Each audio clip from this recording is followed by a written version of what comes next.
નાની રમણના સોમનાથ પંચાયતના હદ વિસ્તારમાં આવેલા રીંગણવાડા ગામના મોરાફળિયા વિસ્તારમાં છેલ્લા ઘણા દિવસોથી આ વિસ્તારની ગટરમાંથી ગંદુ અને દુર્ગંધયુક્ત પાણી એ ખાનગી વાડી અને ખાનગી જમીન ધારકની જમીનમાં ફરી વળ્યું છે। આ દુર્ગંધયુક્ત અને ગંદુ પાણી એ વાડીમાં આવતા આ વાડી માલિકને ઘણું નુકસાન થઈ રહ્યું છે અને સાથે સાથે વાતાવરણમાં પણ દુર્ગંધયુક્ત અને ગંદુ પાણી હોવાથી આરોગ્યને પણ નુકસાન થઈ રહ્યું છે। આ બાબતે ગ્રામજનોએ એકત્રિત થઈ આક્રોશ વ્યક્ત કરતા અહીં જણાવ્યું છે કે આ વિસ્તારમાં આવેલી કંપની દ્વારા આ ગંદુ અને દુર્ગંધયુક્ત પાણી એ ગટરમાં છોડવામાં આવે છે અને ગટરના મારફતે આ વાડીમાં આવે છે। આ વાડીના માલિકોએ ભારે નારાજગી સાથે જણાવ્યું કે અહીંયા આવેલી કંપનીઓને વારે ઘડીએ ફરિયાદ કરવા છતાં એ તેઓ આ ગંદુ પાણી એ ગટરમાં છોડે છે અને ગટરના મારફતે આ ગંદુ અને દુર્ગંધયુક્ત પાણી એ વાડી અને ખેતરમાં આવે છે। આના કારણે મચ્છરોનો ઉપદ્રવ વધી ગયો છે અને આરોગ્યને પણ જોખમ થઈ રહ્યું છે। આ સાથે વાતાવરણમાં દુર્ગંધ અતિશય ફેલાઈ રહ્યું છે। તેથી ગ્રામજનોની માંગ છે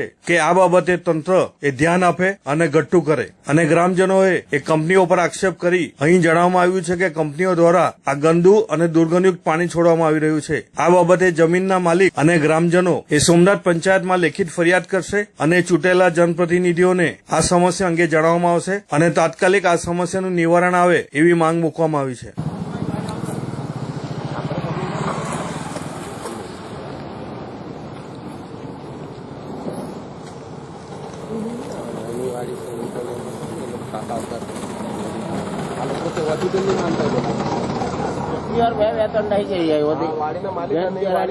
માલિક આ પાણી કેટલું જાય ડાંગર ને બાંગર કેટલું બધું બગડે કેટલું પાણી જાય મચ્છર કેટલા પાકી ગયા નુકસાન કેટલું અમારું પાણી પુરાણ થયેલું ઘણી વાર જાણ કરી કે આ વસ્તુ તમારે એકદમ ભાવ ભરાઈ જતું બધું આ બુડાણ જાય બધું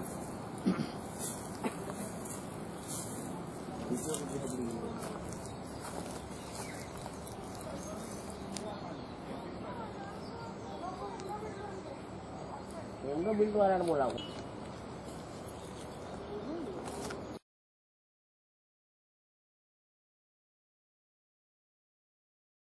સમસ્યામાં તો એ છે કે આ કંપની બનાવી પછીથી આ પાણી અંદર આવવા માટે એ લોકો આ રસ્તો કર્યો અમને કઈ જણાવેલું નહીં મળે અને આજે બી આવી રહ્યું જયારે નહેર બનાવી ને અમે પરમિશન નહીં કીધેલું કે આ નારું નાખવાનું છે એ લોકોએ નારું નાખી દેલું ને એની પર એ કરી દીધું નહેર બનાવ્યું ત્યારે બી એ લોકો નાખ્યું વરસાદનું પાણી તેના માટે અમારે કઈ નહીં પણ આ કાયમ માટે આ ટેન્કીનું પાણી ચાલુ રાખે 2-3 વાર કહેવા છતાં બી એ લોકો 2-3 કહેવા છતાં બી એ લોકો પાણી ચાલુ રાખ્યું અને અમારું ઝાડ ખેતી ડાંગરનો પાક લે ચીકુનો પાક લે આંબાનો પાક લે તે બહુ પાકે ને મચ્છર ત્યાંથી વધારે પાકે ને બાજુનું ઘર છે ત્યાં વગર પાણી જાય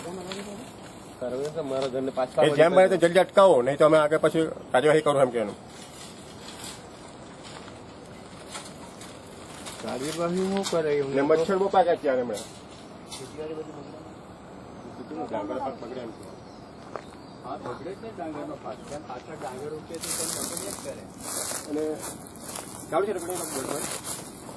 બીજું કે ભાઈ આ છે ને ગટર ત્યાં અટકાવેલી છે કે ડાયરેક્ટ ખાડીમાં જાય કે ત્યાં પછી પાણી નહીં આવે ગામનું પાણી નથી આવતું એમાં ને આ નટર અટકાવેલી છે ત્યાંથી ડાયરેક્ટ ખાડીમાં જાય એટલે કોઈ તકલીફ નહીં થાય હવે મારે કહેવાનું છે જેમ બને તેમ જલ્દી થાય કામ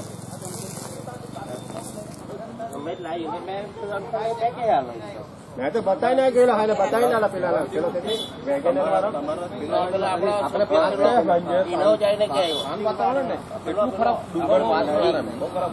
બતાવ્યો આવ્યો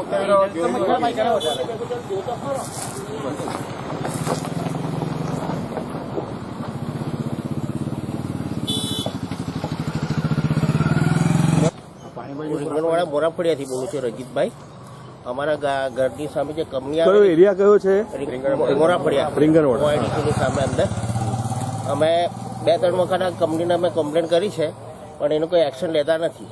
ખરાબ પાણી છોડી રાખે છે એ પાણીના લીધે મચ્છર બહુ પેદા થઈ ગયા છે અને ગંદકી બહુ આવે વાસ બહુ મારે છે પાણી ખરાબ દુર્ગંધ આવે છે। જેમ મને તમે જલ્દીથી મારો એક આગ્રહ છે કે જલ્દીથી પાછળ કઈ એક્શન લેવા જરૂરી છે।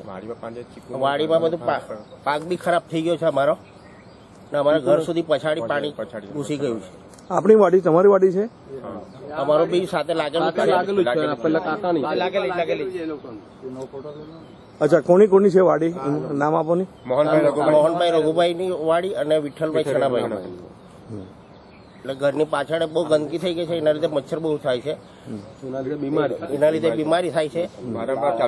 વારંવાર બધું ગંદકી ફેલાયા કરે ગામમાં. એટલે જલ્દીથી એક્શન લેવા જરૂરી છે. આ પાણી જે અહીંયાથી આવે છે ગટર, એ એકચ્યુઅલી બરાબર ચોમાસાની લાઈન છે? આ ગટરમાં ખાલી પાણી વરસાદનું પાણી માટે યુઝ કરવા આપેલી છે, બાકી કંપની વાળાને એવું નથી, ઘરનું પાણી કરવા માટે નથી. કંપની વાળા અંદર બી પાઇપ લાઈન કરી છે ગટરમાં, સંડાસ બાથરૂમ બધી ટોટલ લાઈન કરેલ છે.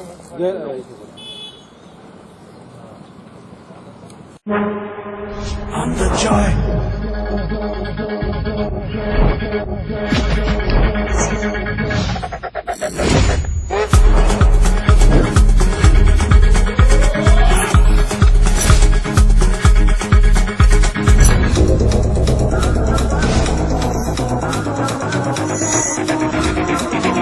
I'm the joy.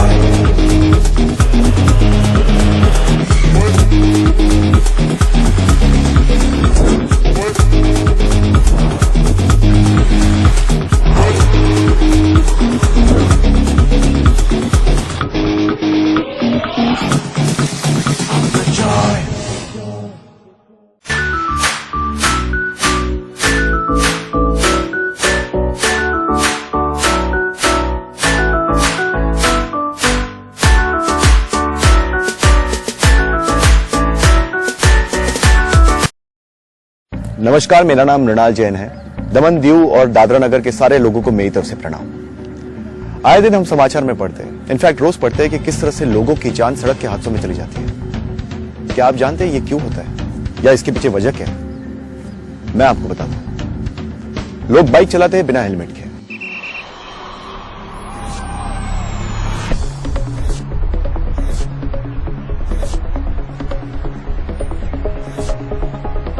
अच्छा कि आपने हेलमेट पहन लिया, लेकिन ये हेलमेट हमारे डर से नहीं, अपनी सुरक्षा के लिए पहना करो। शाबाश।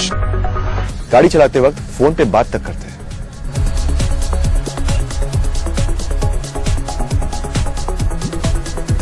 और सबसे बुरी बात, शराब के नशे में गाड़ी चलाते हैं। गाड़ी चलाते हैं बिना सीट बेल्ट के।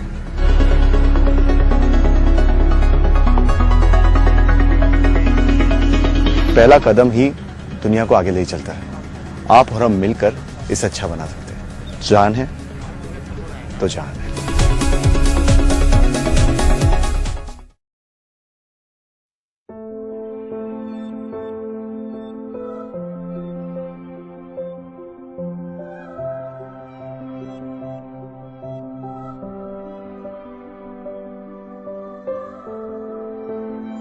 સંઘ પ્રદેશ દમણ દીવ પ્રશાસનના આરોગ્ય વિભાગના અંતર્ગત આવતા રાષ્ટ્રીય વેક્ટરજનિત રોગ નિયંત્રણ કાર્યક્રમ લોકોને અપીલ કરે છે કે ડેન્ગ્યુ અને મલેરિયા રોગનો ફેલાવો અટકાવવા ઘરની આસપાસ સાફ સફાઈ રાખવી, પાણીનો જમાવડો કરવો નહીં, કુલર, ફ્રીજની ટ્રે, ફૂલદાનીની ટ્રે, સિમેન્ટની ખુલ્લી ટાંકીઓ, કોઠી, પીપ, માટલું વગેરેને દર 3 દિવસે ખાલી કરી તદ્દન સૂકું કરી નવું પાણી ભરવું. બીમારીના લક્ષણો જણાય તો તાત્કાલિક આરોગ્ય કેન્દ્રમાં સારવાર લેવી. વધુ જાણકારી માટે ટોલ ફ્રી નંબર 104 પર સંપર્ક કરો.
સાંભળો છો દમણ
અમારા સમાચારો તમને પસંદ આવ્યા હોય અને સંતોષકારક જણાય તો અમારી ચેનલને સબસ્ક્રાઇબ કરો, સાથે સાથે લાઇક અને શેર પણ કરો. જનમંચ ન્યૂઝ ચેનલ તથા રાષ્ટ્રીય અને સ્થાનિક ગુજરાતી, હિન્દી, અંગ્રેજી અખબારોમાં જાહેરાતો આપવા માટે સંપર્ક કરો નીરવ ભટ્ટ, મોબાઈલ નંબર 9228105414. ઓફિસનું સરનામું shop number 2, Benazir chamber, Kharivad main road, PWD પાણીની ટાંકીની સામે, નાની દમણ, દમણ.